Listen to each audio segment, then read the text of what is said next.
Halo kaum penasaran dimanapun kalian berada, kembali lagi di Scarybox.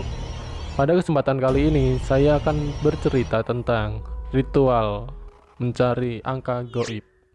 Sebelum masuk ke cerita, jangan lupa untuk subscribe dan nyalakan notifikasi loncengnya agar tidak ketinggalan cerita-cerita selanjutnya. Oke, kita langsung masuk ke ceritanya.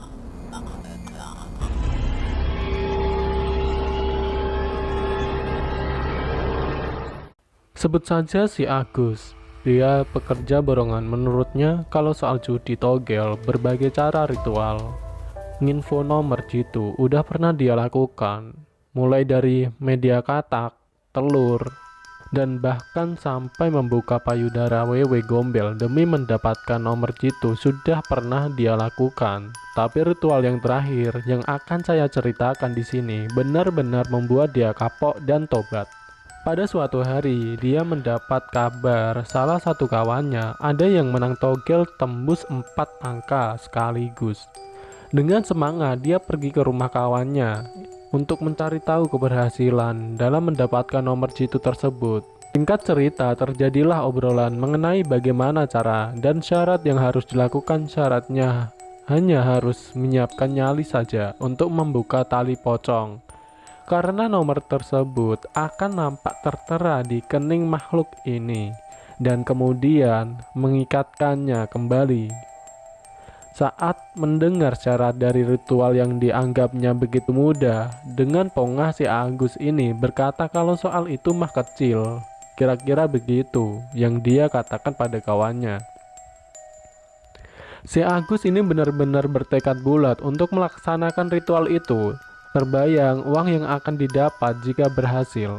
Ritual tersebut dilakukan dengan cara yang cukup sederhana saja.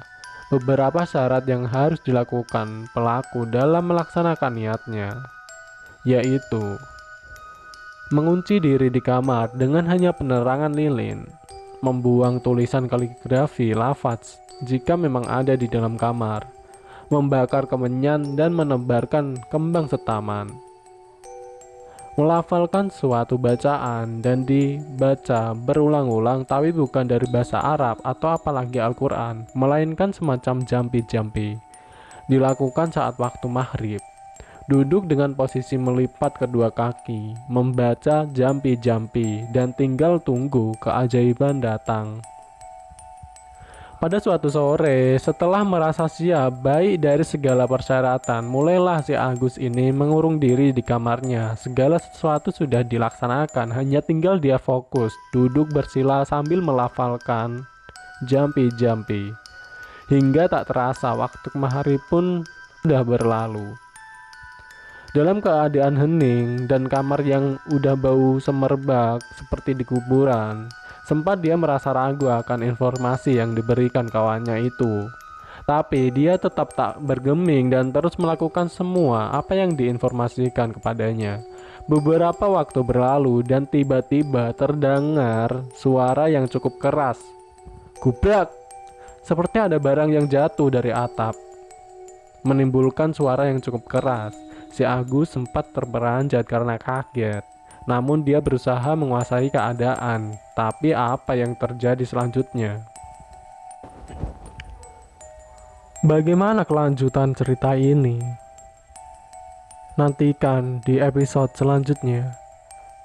Jika kalian suka dengan cerita-cerita seperti ini, jangan lupa untuk share dan like video ini. Terima kasih telah menyimak, sampai jumpa.